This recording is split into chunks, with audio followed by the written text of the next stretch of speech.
मती रचित सुसमाचार अध्याय 9। लकवे के रोगी को चंगा करना। फिर वह नाव पर चढ़कर पार गया और अपने नगर में आया, और देखो कई लोग लकवा के एक रोगी को खाट पर रख कर उसके पास लाए। यीशु ने उनका विश्वास देखकर उस लकवे के रोगी से कहा, हे पुत्र, ढाढ़स बांध, तेरे पाप क्षमा हुए।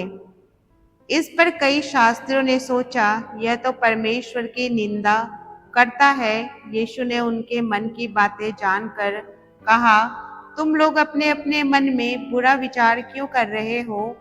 सहज क्या है, यह कहना तेरे पाप क्षमा हुए, या यह कहना उठ और चल फिर? परंतु इसलिए कि तुम जान लो कि मनुष्य के पुत्र को पृथ्वी पर पाप क्षमा करने का अधिकार है। तब उसने लकवे के रोगी से कहा, उठ, अपनी खाट उठा और अपने घर चला जा। वह उठकर अपने घर चला गया। लोग यह देखकर डर गए और परमेश्वर की महिमा करने लगे, जिसने मनुष्य को ऐसा अधिकार दिया है। हालेलुया। मती का बुलाया जाना। वहां से आगे बढ़कर यीशु ने मती नामक एक मनुष्य को महसूल की चौकी पर बैठे देखा और उसे कहा, मेरे पीछे हो ले। वह उठकर उसके पीछे हो लिया। जब वह घर में भोजन करने के लिए बैठा तो बहुत से महसूल लेने वाले और पापी आकर यीशु और उसके चेलों के साथ खाने बैठे। यह देखकर फरीसियों ने उसके चेलों से कहा, तुम्हारा गुरु महसूल लेने वालों और पापियों के साथ क्यों खाता है?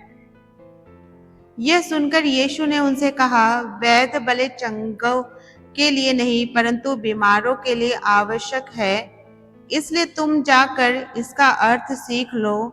मैं बलिदान नहीं परंतु दया चाहता हूँ, क्योंकि मैं धर्मी को नहीं परंतु पापियों को बुलाने आया हूँ।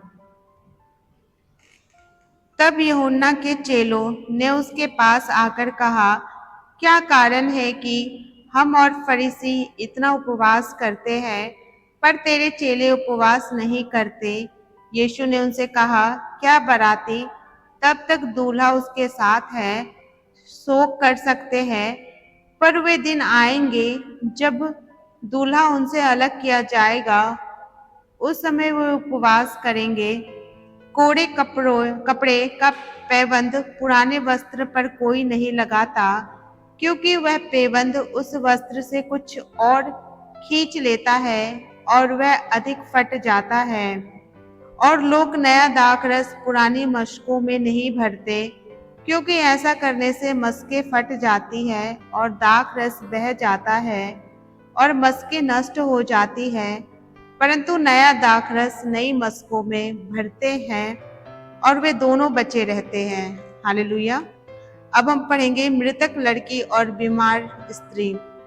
वह उनसे ये बातें कह ही रहा था कि देखो, एक सरदार ने आकर उसे प्रणाम किया और कहा, मेरी पुत्री अभी मरी है, परंतु चलकर अपना हाथ उस पर रख तो वह जीवित हो जाएगी।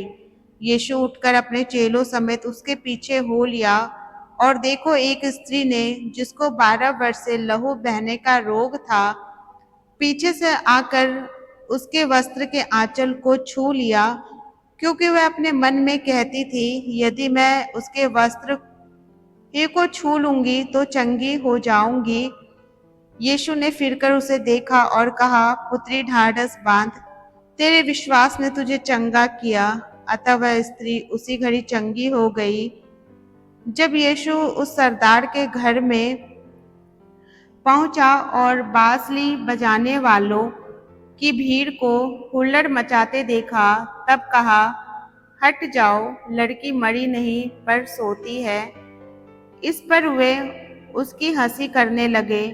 परंतु जब भीड़ निकाल दी गई तो उसने भीतर जाकर लड़की का हाथ पकड़ा और वह जी उठी। और इस बात की चर्चा उस सारे देश में फैल गई। हालेलुया। अब हम पढ़ेंगे दो अंधों की दृष्टांत। जब यीशु वहां से आगे बढ़ा तो दो अंधे उसके पीछे यह पुकारते हुए चले, हे दाऊद की संतान, हम पर दया कर। जब वह घर में पहुंचा तो वे अंधे उसके पास आए और यीशु ने उनसे कहा, क्या तुम्हें विश्वास है कि मैं यह कर सकता हूँ? उन्होंने उससे कहा, हाँ प्रभु। तब उसने अपनी आंखें छू कर कहा, तुम्हारे विश्वास के अनुसार तुम्हारे लिए हो। और उनकी आंखें खुल गई। यीशु ने उन्हें चिताकर कहा, सावधान, कोई इस बात को ना जाने। पर उन्होंने निकलकर सारे देश में उसका यश फैला दिया। हालेलुया। अब हम पढ़ेंगे एक गूंगे को चंगा करना। जब वे बाहर जा रहे थे तो देखो, लोग एक गूंगे को, जिसमें दुष्ट आत्मा थी, उसके पास लाए, और जब दुष्ट आत्मा निकाल दी गई तो गूंगा बोलने लगा। इस पर भीड़ ने अचंभा करके कहा, इज़राइल में ऐसा कभी नहीं देखा गया। परंतु फरीसियों ने कहा, यह तो दुष्ट आत्माओं के सरदार की सहायता से दुष्ट आत्मा को निकालता है। हालेलुया। अब हम पढ़ेंगे मजदूर थोड़े हैं। यीशु सब नगरों और गांव में फिरता रहा और उनके आराधनालयों में उपदेश करता और राज्य का सुसमाचार प्रचार करता और हर प्रकार की बीमारी और दुर्बलता को दूर करता रहा। जब उसने भीड़ को देखा तो उसको लोगों पर तरस आया, क्योंकि वे उन भेड़ों के समान, जिनका कोई रखवाला ना हो, व्याकुल और भटके हुए थे। तब उसने अपने चेलों से कहा, पके खेत तो बहुत है पर मजदूर थोड़े हैं। इसलिए खेतों के स्वामी से विनती करो कि वह अपने खेत काटने के लिए मजदूर भेज दे। हालेलुया। इस वचन के पढ़े जाने एवं सुने जाने पे परमेश्वर आप सभी को बहुत आशीष दे। आमीन।